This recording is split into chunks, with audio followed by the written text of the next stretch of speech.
International Podcast Day. Great. Well, hi, everyone. Thanks so much for being part of our show. And I don't know, have you ever been to the UAE? Any of the listeners been to this part of the world? Do you know Dubai? No? Okay. Dubai is on the Arabian Gulf. We're next door to Saudi Arabia and Oman. We're a great country. We have a lot of stuff going on here. We're very entrepreneurial. We're very, progressive. Yeah, we are a leading nation in this part of the world, and I grew up here. I've been here since I was a baby. Khaled, I think you've been here a long time too, haven't you? I was born and raised in Abu Dhabi, so 1985, when the country was still at the beginning stages, I was born here as well. Yes, and Abu Dhabi is the capital of the United Arab Emirates. It's right next to Dubai. That's right. And Brandy? Well, we're in Dubai, and I have lived here on and off for nearly 19 years. Fantastic. So what I want to do first is I just want to introduce each one of us. We each bring something different to the UAE plate for International Podcast Day. Khaled, do you want to first talk about your podcast show and who your target audience is and what the kind of topics that you bring to the waves? Absolutely. So when I started my podcast, I started actually 3 years ago, and I had many failed attempts to launch it, and I wasn't sure how exactly to put the format out. And it was first called Food for Thought, but then I kept retweaking it and doing many things, and I discovered that my main message is really about relationships, the big umbrella of relationships. And I'm not talking about just intimate relationships, I'm talking about what connects you and me as human beings. So I launched Khaled Talks because I wanted to build my own brand as well as talk about something that's really important, which is, again, relationships. My target audience is anybody who's interested in relationships, but has the curiosity and the open-mindedness to discover something about themselves and wants to contribute something outside to build better relationships outside.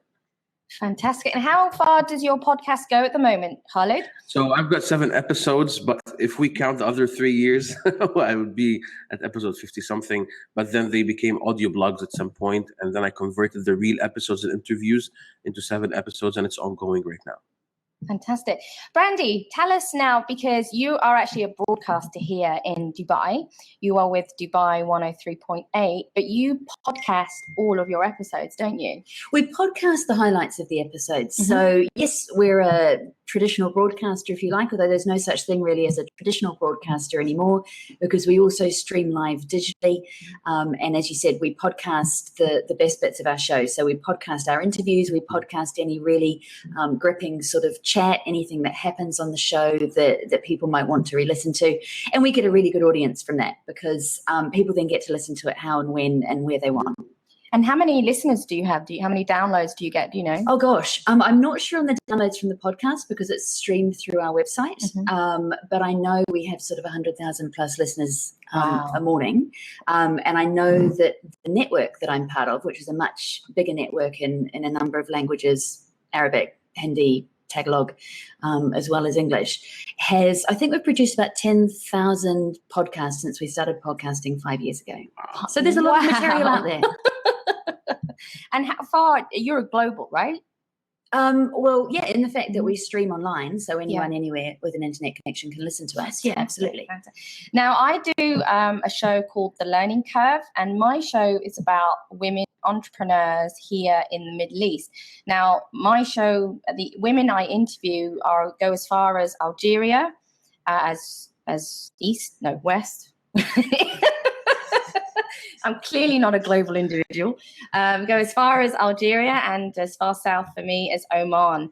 I've interviewed women from Jordan. I've interviewed women from Lebanon, Egypt, Oman, Qatar, Bahrain, Kuwait. And my show is really about encouraging more women in this part of the world to take the plunge and go into entrepreneurship. This part of the world doesn't always get the greatest media coverage when it comes to women and entrepreneurship, but really the women here are really trailblazing. They're really building thriving businesses, and that's what the message I want to get out is to show that the women here are strong, they are confident, they are making change, they are part of an empowering zone here, and creating businesses that provide to the economy and create jobs, which is a really awesome thing. So that's my show. And you've been doing that for what, 2 years now? Yeah, I've been doing it for about 2 years. I've interviewed about 90 women across the region. And, if any of you listeners out there know of other women entrepreneurs in the Middle East that would be awesome guests, then yeah. But it's such a good subject, though, because the one question that I always get about Dubai when I travel is people say, what's it like being a female? Yeah. What's it like being a female? And well, this is what my show shares, is these ladies are not talking about, other subjects apart from, well, I need to get this for my business. I've got these issues in my business. Yeah. I've got these challenges. I need to sort these. I need to make money. I need to create jobs. So that's what my show brings to the table. Yeah, and it's such a UAE subject as well. I mean, this is such a business city. The show that I host in the morning and that we podcast parts from is a business show. It's called The Business Breakfast. On Dubai Eye. And I've always found it really telling that this is one of the few cities in the world that you could have for your main breakfast show, your main talk breakfast show in the morning. It is dedicated to the economy and it is dedicated to business, because that's kind of what keeps Dubai humming in a lot of ways. It is. You've probably heard Dubai has the tallest building in the world. We have now got the largest indoor theme park in the world, which just opened recently. What else do we have? Khaled, what else do we have in this We've got an opera house now. Oh, we have an opera house that's recently opened. I haven't been yet. Have any of you guys been? No. Which apparently you can't get into unless you're wearing like a classic suit. So I find that to be very fascinating and intriguing at the same time. Oh, it's a dress-up event. It's a dress-up event. Absolutely. That's how it should be.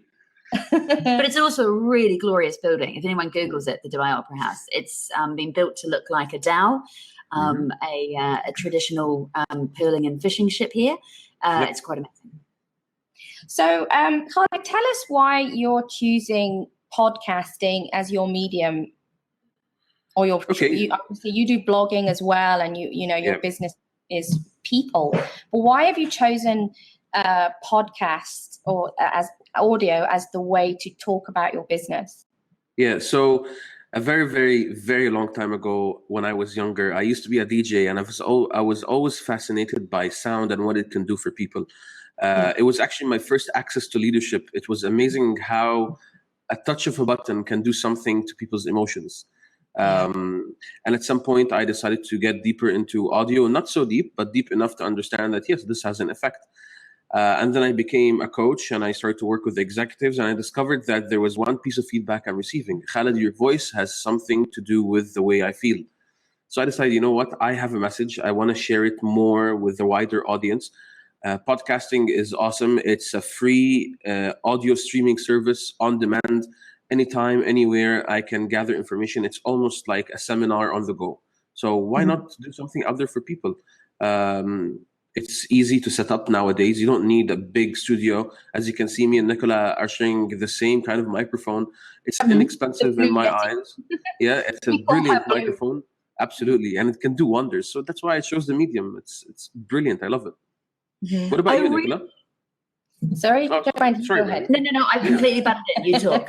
I started using the medium. I sort of fell into podcasting accidentally. I when I lived in Oman for 5 years, I had the opportunity to go on the radio. And I had a show there for 2 years called Mums on Monday. So every Monday we would go on and talk about a mother-related topic. It was really great fun. It was a 20-30 minute show, and every week we would bring on someone to talk about whatever the topic was at that time. And we left Oman in 2013, and I really missed those conversations. I'm a fan of Brandy's show, Dubai Business Breakfast, and I wanted to do something similar. But of the shows I did in Oman, my favorite part was the Omani women entrepreneurs. I loved the flavor that they brought to the conversation of trying to run a business and manage a family at the same time, and they're constantly battling with this work-life balance. So I decided I wanted to take that idea and just expand it across the Middle East. And over the last 2 years, I've just met some amazing people. Just somebody would suggest someone, and then someone else would suggest someone. And that's what you know, when you're in the car, you know, the great things about podcasts, as we all know, they entertain you, they inspire you. You can listen to them while you're driving. You know, we spend a lot of car time in the cars here in Dubai, and you know, you can listen to them at the gym. It's really the only medium that we can actually be doing something else and listening at the same time. You know, if you're doing video or you're reading, you have to stay in the same place. You know, it's very difficult to sort of read and walk, for example, or read and go on the treadmill because it's constant distraction. And the same with video. So that's why I chose it. I love talk radio. I love sharing these conversations. I think people are fascinating. I love that with all the women I meet, the end goal is the same, but the journey that they've taken is always up and down. And that's the reason why I called my show The Learning Curve, because life and business is a constant learning curve. So Absolutely. And Randy?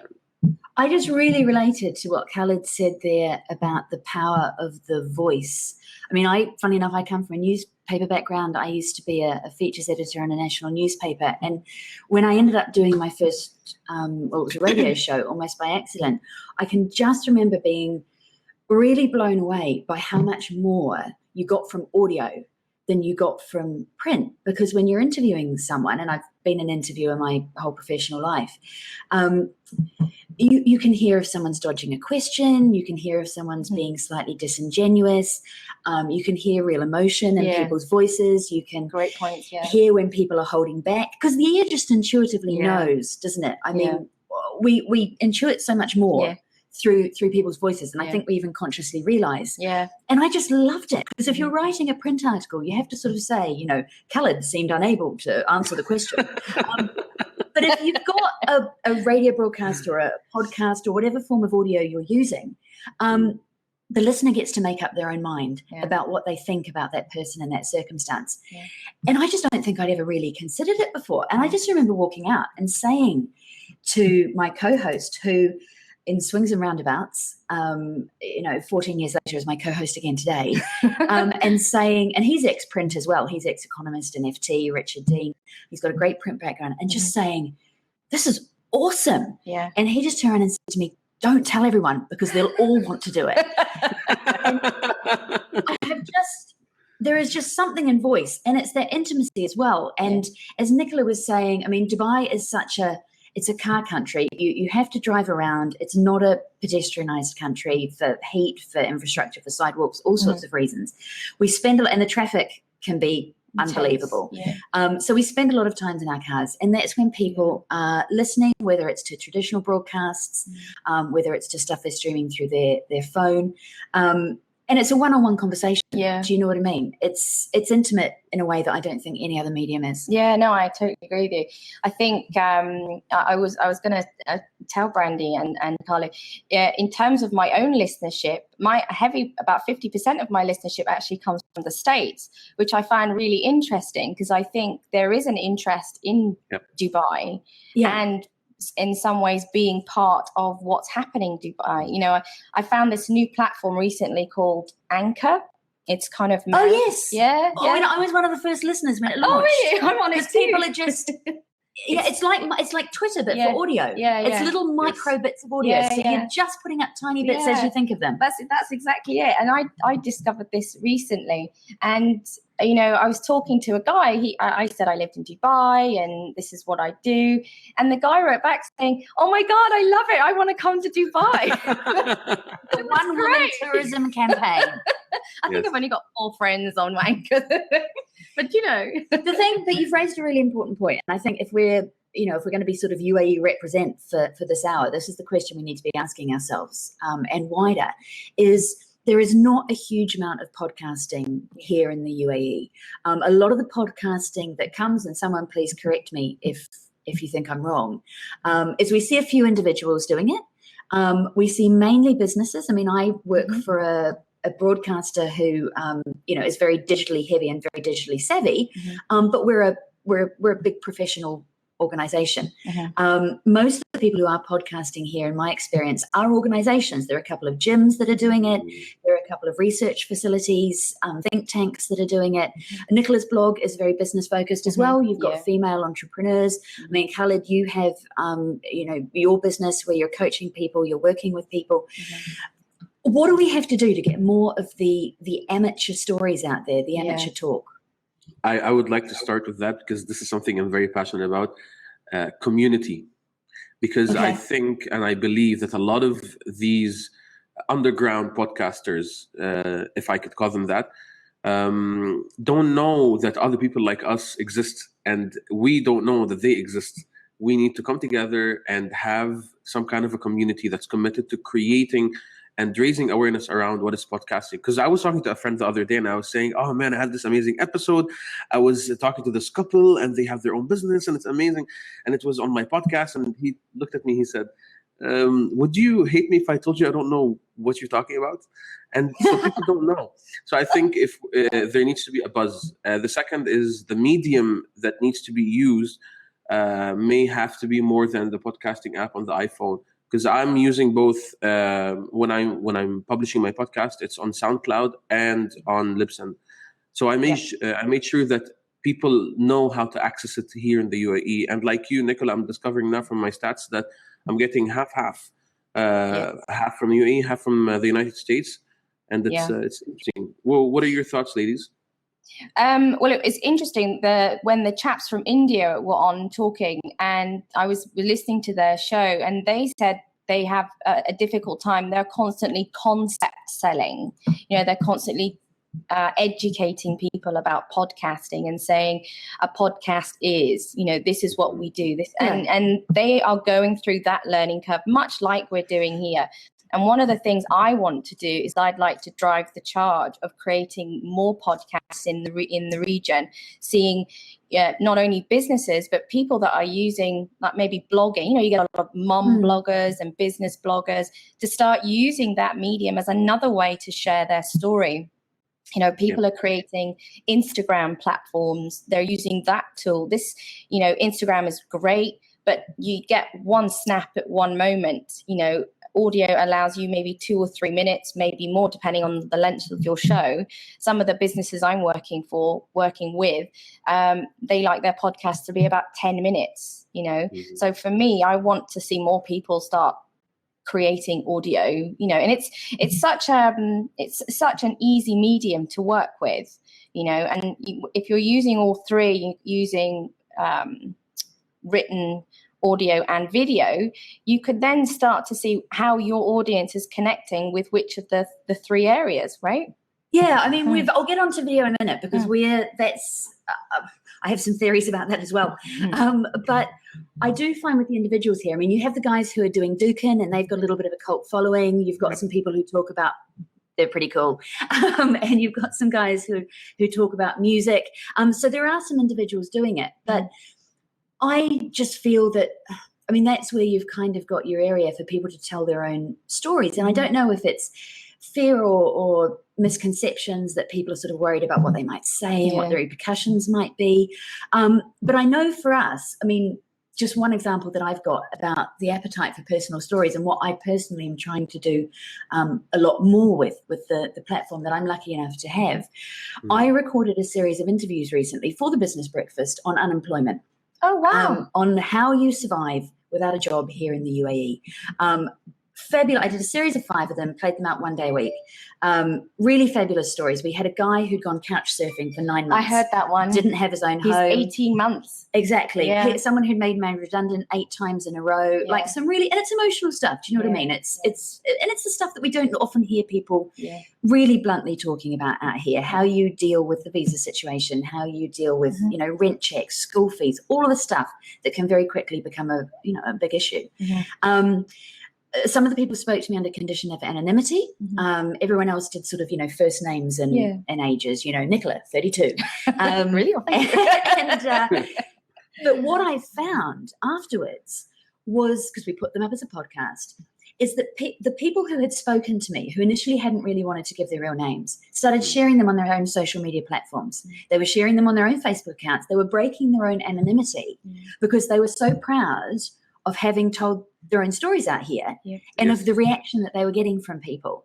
So they threw, all but one of them who had a legal agreement with his former company, and he couldn't, but all of the rest sort of outed themselves. That's and awesome. it just really showed me something, that people do want to tell really human interest stories out here. It's those stories that you connect with, that you resonate with, and that can create a moment of change. It can inspire you. Like that story, I think his name was Dave, the couch surfing chap. He's Andy the couch surfer from New Zealand. Absolutely inspired me. Good. I love that story. And I remember that story. You know, that chap applied for something like 1,500 jobs or something. Yeah, it was crazy. He got like 4 replies. Yeah. Yeah.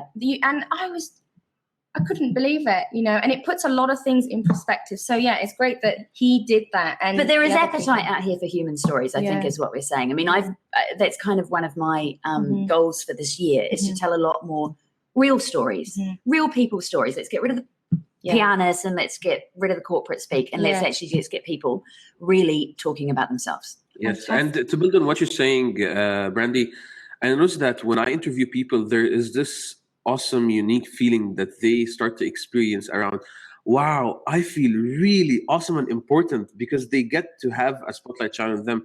And truly, this is the case. A lot of people want to be able to tell the stories, but I think they don't know how to just yet. And I believe, once again, creating a community will help shine a light on how to create that. People like the three of us and many of the podcasters here know exactly how to ask the questions. Other people don't. I would assume so.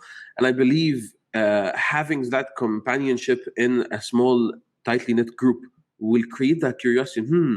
How can I tell my story in a better way? Or how can I tell other people's stories in a better way? How can I raise the bar so that more people can get on podcasting and understand? And even for businesses, I mean, I know that in Dubai, we have a lot of businesses who talk about podcasting and have their own podcast, but they don't see it as, how can I say, like the main source of traffic to their business. When I believe it can be an awesome source, because like you said, we are in our cars. It's a really hot city, not alone the country itself. I think it's fantastic if you can gain some knowledge in half an hour getting stuck in traffic. And podcasting, when you hear the story, it just takes that, like you were saying earlier, it takes that, it makes the person's stories sort of 3D in some way, and you hear the tones, and you hear when they're not telling the truth or something like that.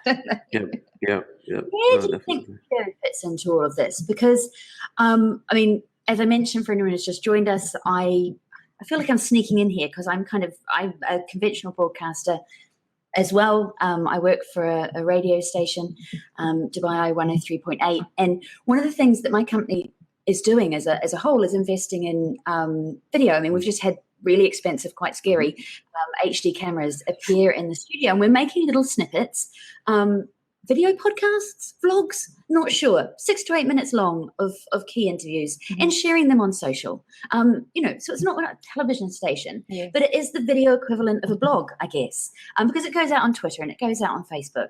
And it means I have to brush my hair in the morning, and I get up at 4 a.m. and that bit I could have lived without, but hey ho. But that seems to me to be, because you see a lot of video. The one thing that makes me sad about audio is that audio doesn't go viral very instantly. I mean, the big splash that Serial made with its podcast, everyone was talking about, partly because it was brilliant. It was, insane. But also it's rare for audio to go viral in that way. Video goes viral so much easier. People share videos so much easier. Why do you think that is? I don't know. I think it's the attention span of people wanting to access content visually. Because again, audio content can be accessed while you're doing something. I mean, to credit Nicholla for this, was it you that said that, Nicholla? You said that you can multitask while you're listening to an yes, you can. So you can't do that with video. You have to sit there and watch that interview. And today, with the distractions that we have and the challenges that we're facing in our lives, it makes it even more difficult to tune in for longer than 3 minutes. I think even 3 minutes is just more than enough for people today. It's funny we're talking about time because JD Sutter, thanks for your question. Have you experimented with various episode lengths? Yes. And it's really, really up and down. My shows can be anything from 20 minutes to 40 minutes. But I've had people that say it's too long. Yeah. Yep. You know, some people say it's not enough. And then I struggle with, well, what questions do I use that make the best impact? You could always make two versions. I mean, our podcasts tend to be about 6 to 8 minutes long, the little ones that we pop up. And they work quite nicely. And that works. But then I also, I took a sabbatical a couple of years ago to go and study. And while I was doing that, I was editing podcasts for the New Zealand Book Council. They wanted to get a discussion going about literature. I'm a would-be author. It was a great gig. They were a lot longer. They were about 30 minutes long, but we did find that people were listening to the whole things. But then you've got a dedicated audience. The people who are listening to a book podcast with 3 of their authors speaking are already really invested. You know, they're probably readers. They're probably listening because they care about those authors.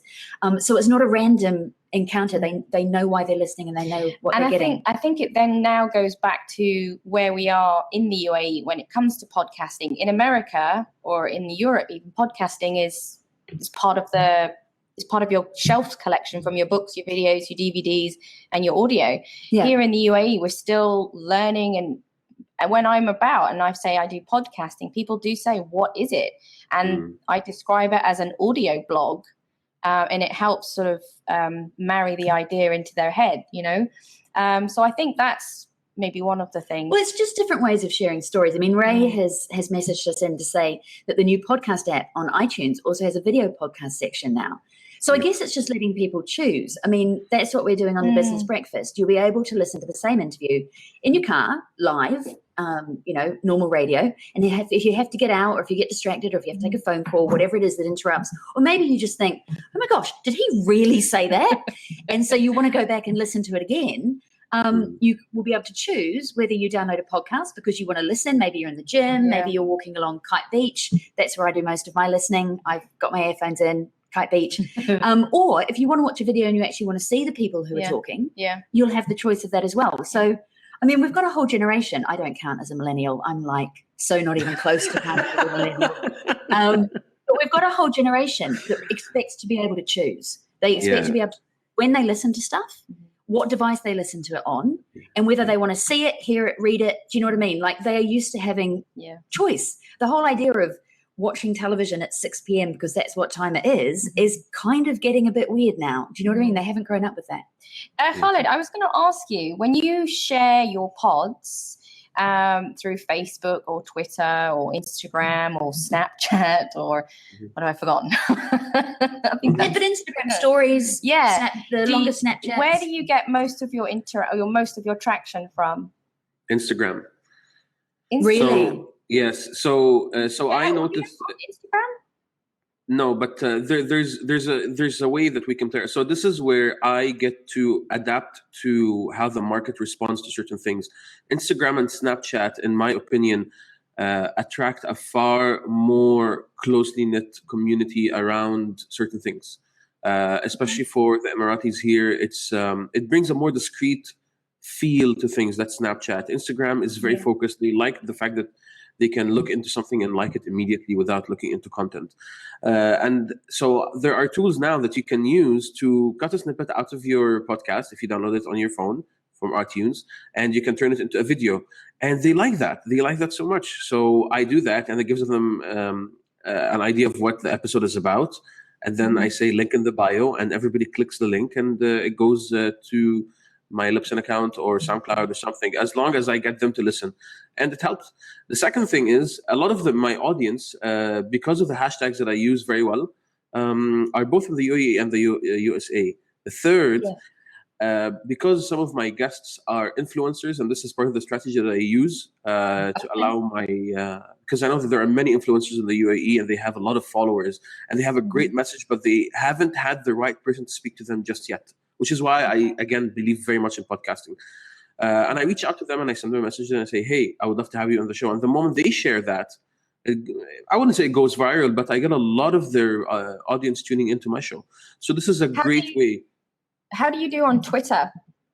No, not a fan. To be honest, Twitter for me in this part of the world is dead. Unless you're spreading news or quotes or something. But I find it But how really old are you, Khaled? I'm 31. Yeah. See, I think that Twitter out here is being used by the older generation, by a business community. I mean, we get a lot of traction from Twitter and LinkedIn, maybe a little bit less on some of the younger platforms. But then I know the shows that have a slightly younger audience than the Business Breakfast have a lot more much more to do on things like The Agenda, things like Drive Live in the evening with Alex Hershey, and she's all into the fast cars, and I think she'd be late 20s, early 30s, you know, and that's the Instagram generation. But I think we need to explain for people who might not know the demographics of the UAE. I mean, this is not just a young country, but we are really skewed when it comes to the numbers. And I mean, the Gulf as a whole, if you look at Saudi Arabia, I can never remember the exact percentage, but it's something like, is it 40% of the country is under the age of 30? I mean, right, yeah. It's really huge. And we're constantly seeing data that shows that the usage patterns, the last survey that actually came out last week showed that Instagram and Snapchat, the usage, the percentage of internet users using Instagram and Snapchat in the UAE is far higher than the global average.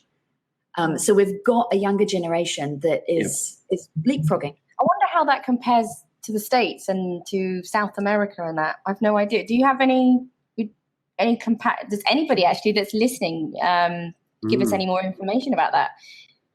But we are constantly seeing Instagram here, Snapchat very big, and it's because people are young. You've got if you were to draw sort of a population curve, there's more at the beginning, there's less at the end. Which is great for a country's future, because it means that we're not facing some of the challenges of the glut in the aging population that I know, Germany, Japan, a lot of other countries are figuring out ways to keep pension funds moving and all the rest of it. But it certainly influences the way that people are listening and watching and what they expect. Now around the region, podcasting is, as we've said, quite a young thing, but there are podcasts in this region, and I wanted to share a few of them. There are two in Qatar. One is called Doha Heat, and that's generally, it's about Qatar community, what's going on in the community. And the other one is called That's okay. I'll deal with that later. I don't know why it happened. And the other one in Qatar is called Too Fat Expats. And it's, love it. Yeah, I know. Have you not heard of it? No, you but I love it. Listen to it. It's really good. It's one lady I think is from Australia, and the other host has just changed. I don't know. I think her name's Nicholla, I think. But if you do get a chance to check out their show, very much in this part of the world, non-Emiratis, non-Qataris, we're just expatriates, and there is many of us in the region, and we all come to this part of the world. Did you see Khaled's vitamin collection? Oh yes, it is. And you're right there, Khaled. I have to get this. I truly apologize. This is. Oh, that's okay. Carry on. And what was I? Lost my train of thought. So in this region, we're very much an expat community, and it's very different from being someone that's at home. So the two ladies that run the show, they talk about life as expat wives. They're also called trailing spouses, and if you do get a chance to listen to that show, it's very funny. She has a blog as well called 4 Kids and 2 Suitcases or something and a dog. Right. To listen to that one. And that's 2 in Qatar, and there's one in Lebanon. It's called, hold on, where did I put the name of the show? Oh, here it is. It's called I'm going to say this wrong probably. Entrepreneur Energy, sort of energy and entrepreneur merged. And it's done by a guy called Andrea Abi Awad, and he focuses on entrepreneurship, and he's a really good host. So if you do get a chance to listen to a podcast in Lebanon, do share that one. And then there's another one here in the UAE, which is actually, it's been around for a bit, but it's having its launch party in a few weeks. And it's called, what's it called? Current Culture. Say again? Kerning Cultures. Kerning Cultures. And that is about stories across the Middle East. And I really like their show. I love they have this music in the background, and they tell stories. They tell the stories about the people that they're connecting. But you know the team better, Khaled, don't you? Yeah, actually, they're a very, really good team that once existed in an incubator here in the UAE. So they are actually very entrepreneurial-minded, young, very energetic, and they wanted to focus on the stories of our culture. So they bring in stories from Egypt, Lebanon, Qatar, UAE, Sri Lanka, India, and the host, Heba Fisher, she's half American, half Egyptian, and she does a fantastic job. There are so many more podcasts out there in the UAE. There's one by, I think, Inner Fight Gym. They have Inner Talks podcast. Yes, they do. Yes. Inner Fight. Yeah, and it's an awesome podcast as well. There's one coming out by a sports clinic here, a sports therapy clinic, diversified integrated sports clinic, the DISC podcast or something like that. They talk about the body and the health and alignment. So there's a lot of stuff happening in the region, and the more we talk about this, the more I yearn for this. Again, community, for us to come and converse and talk and say, hey, we can actually start to cross promote. We can help each other. We can tell better stories. We can teach one another. I credit the launch of my podcast to John Lee Dumas for his group, Podcasters Paradise. Fantastic place. Yes, that's how we met. And there's so much support. There's so much energy and aliveness in the way people interact. They want something better for others. And I think if we can quickly just talk about the challenges of having a podcast in the region, I believe it goes down to the need. People don't know yet. So when I became a coach in 2011, a lot of people would ask, what's that? It was fairly new for people to hear about a coach, a life coach or a business coach or something like that. Now people know what it is. I believe that, Nicholla, when you said I think you're going to pioneer with your passion, because I feel that this is your main thing. For me, podcasting is not my main thing just yet, but it is my second thing. But you will pioneer it when you take charge of allowing people to see the need, letting people see that this is a great, fantastic medium to learn and hear stories about other people. It's so for me, the first challenge is need. Khaled, is there any Arabic podcasts out there? Because we've mainly spoken about English. Oh, yes. I know Andrew does Arabic English, and I think there's one in Abu Dhabi as well. Azza. 454, I think they have a couple of them, by the way. Yeah. What Arabic podcasts are out there? Do you know? I don't know the names, but what I do know is that surprisingly, not just in the UAE, but in Saudi Arabia is huge on podcasting. Huge. I was just listening into the region's iTunes market, and I was like, let me type podcasts in Arabic, and I found so many amazing podcasts that talk about life, that talk about government, that talk about women, that Saudi Arabia, and I was shocked. So there are so many. Like I said, there are so many underground podcasters. That's great. That's great to hear. And that's one of the things I would like to see more of, is more connecting more with Arabic podcasters. You know, my Arabic is pretty dismal, I have to say. But I would love to share the space. I would love to do my show in Arabic. I think that would attract a lot more listenership, because absolutely, there's more people here talking Arabic.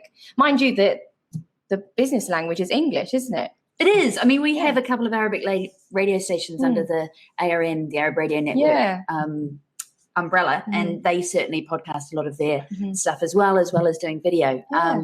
But I think the one thing, for those not familiar with the UAE, I mean, one of the things that makes the UAE quite unique is we've got, I mean, what's the statistic? It's 143 nationalities here, or 142 or something. And a lot of people obviously want to know what's happening in their home markets. But the one thing that connects everybody here is being here. So you're a little bit of home and you're a little bit of Dubai, but you're also this kind of third thing, this third culture, aren't you? And that's really unique, because I don't know, I went home last year for the first time I went home at 37, and I hadn't lived at home in New Zealand since I was 17. So 20 years. Oh my goodness. How was it? Reverse culture shock is real, is what I will tell you. Reverse culture shock is real. And so you find that you don't really belong there anymore, But I'm obviously not a UAE national, although this is where I call home. So you have this kind of strange third culture, and that the UAE is a really young country, and I think we're used here, like a lot of small countries and like a lot of younger countries, to absorbing other people's content. You know, people who've grown up here will have grown up with Western television. They will have grown up to listening to, you know, you've got the BBC or the rest of it. And I love the fact that now in the last 10 to 15 years, we're starting to make content for ourselves because we want to hear the experiences from here. I agree with that. Not other people's experiences. And there's more role models starting to appear now. Yeah, totally. You know, and especially for my podcast, I've started to pick out like the Forbes the other week. They did the 100 most powerful Arab women. Yes, they did. Really, and there was women up there I'd never heard of, and I'm like, ooh, I wonder if I can get them on my show. Yeah, you know.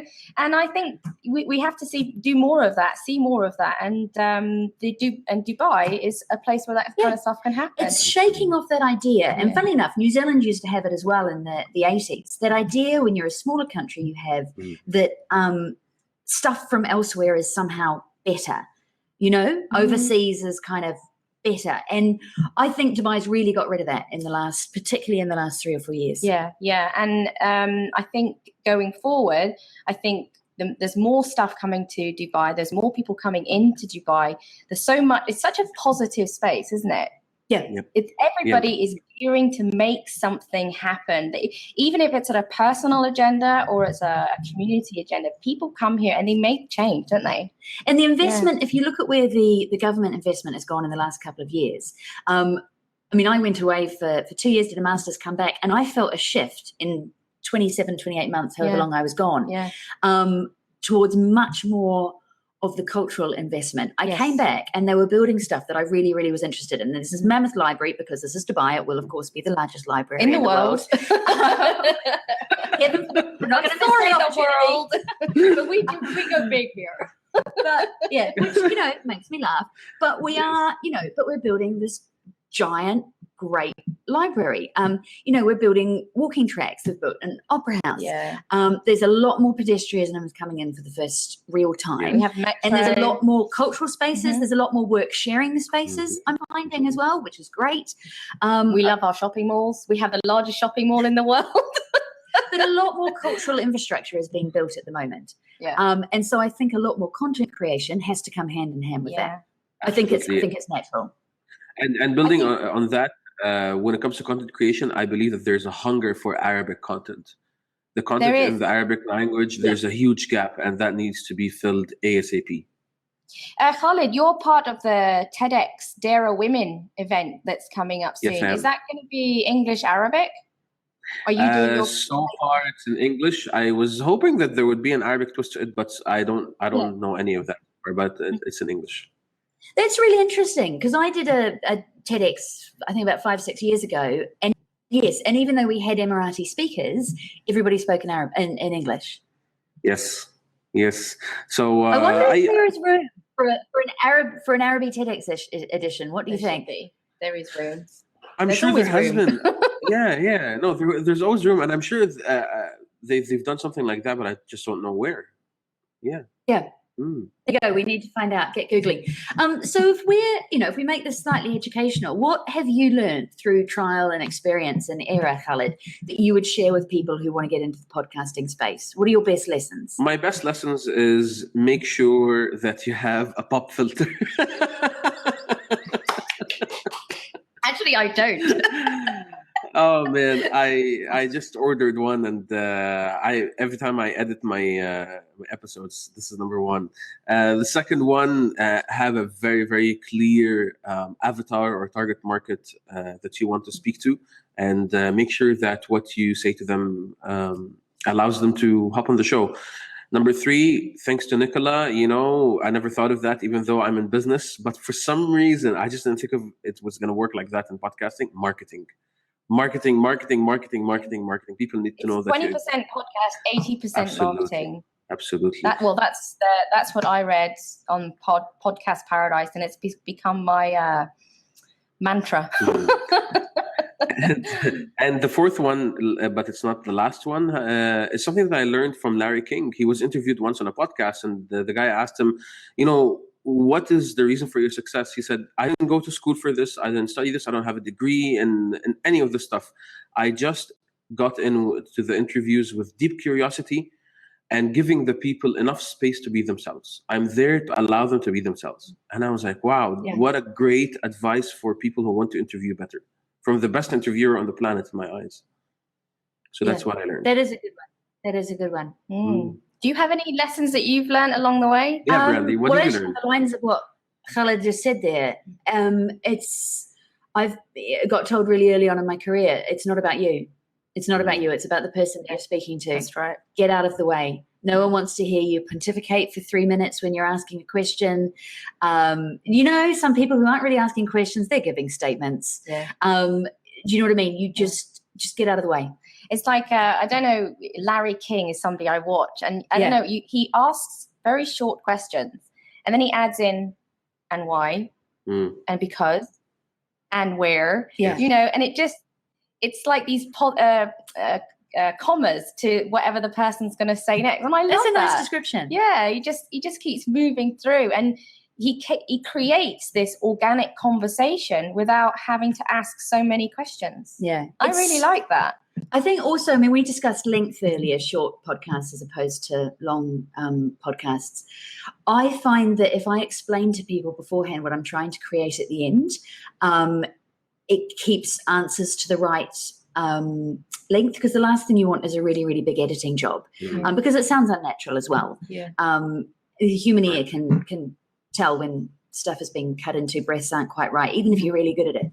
So I find if I sort of say to people, look, we're aiming to come out of this at about 10 minutes, so let's just keep things really tight and punchy at the beginning, then it sets out expectations. I find that also reminding people, this is a pre-record, we can edit this. If you need to stop and start, if you need to, it's fine. Also puts people at ease, although they never do it that much.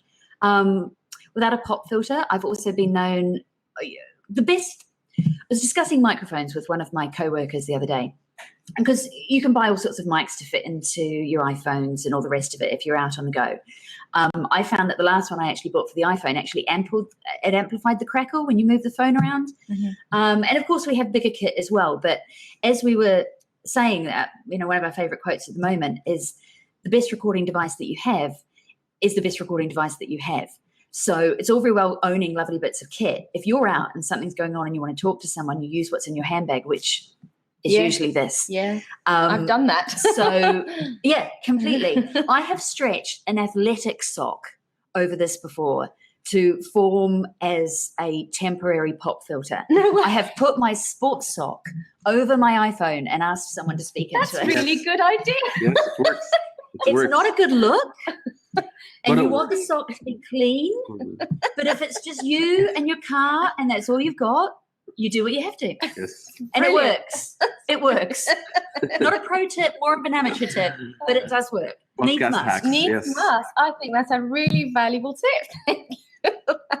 But it's about putting people at ease, really, isn't it, as well? It's making sure that people are comfortable. It's taking the time before you record with them to have a cup of coffee, because the best discussions that you're going to have are when people trust you and are comfortable and almost forget about the mic. That's it. It's true, because for me, my approach is always to give the questions up front, so they get. That's really interesting, because I do the opposite. So tell me why you do it, because that's really cool. Because I find that it makes them feel comfortable about potentially what I'm going to ask, and I say to them, look, I'm not going to get into anything personal. This is not about you. This is about you and your business and your learning curve journey. So tell me what you don't want me to go near, but these are the questions. Okay. And it works, and the questions create the learning curve. So you get to the end of the conversation having achieved all these, and it's also a reminder for me, because people can be talking and I get so involved in what they're saying, but I can just sit there and go, it's like somebody reading to you, and I think, oh my God, what? I've got to ask a question. See, we don't, and maybe this is the difference with, I'm working for a station, I'm a journalist. I find that if I give people actual questions with a question mark at the end of it, they will often really prepare an answer.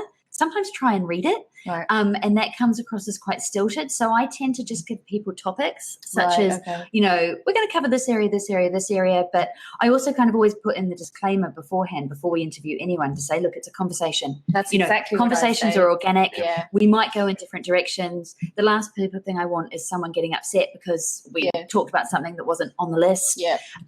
So I certainly just sort of say, look, if you're saying something interesting, we're going to go with that. Yeah. No, I do exactly the same do the same in the sense that I have a question structure there, and then I let the conversation go. And then during the conversation, naturally, your inquisitive mind will ask a question, you know, and you go, I want to ask that. It's that real balance between having enough control that you get what you want out of the podcast, and yet having enough leeway and freedom that you allow things to organically happen. And that's the tightrope, isn't it? Yeah. I find when I'm interviewing, initially the persons can be really quite stiff. They sit there and they're quite controlled. But within 10 minutes, you know, because I try and make them feel comfortable and help them relax, they suddenly become a bit more loose where they're sitting. It's as if they're sitting back in their armchair, and they feel much more comfortable talking. Do you find the same, Khaled? Yep.